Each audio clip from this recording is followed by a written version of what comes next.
If a company lets you to pick your interview slot, don't just pick any random time. Pick a time that boosts your chance of being offered the role. Should you be one of the first people who's been interviewed or one of the last?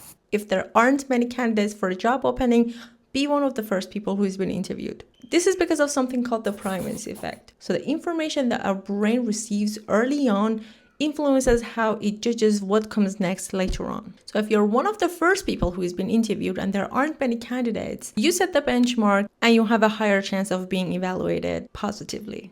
Another time that you want to be one of the first people who's been interviewed is when your competitors are strong.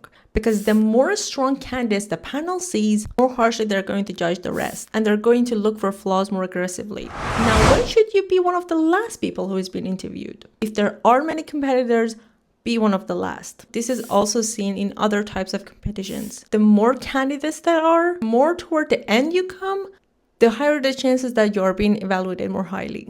Another time that you want to be one of the last people who's been interviewed, and that is when the selection criteria for a role is not very clear.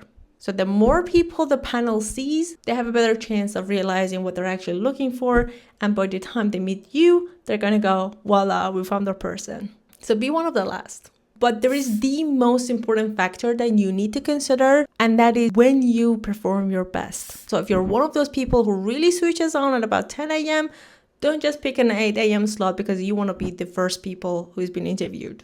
Pick a time that works best for you, that you're alert and ready and you will perform your best. Good luck on your interviews.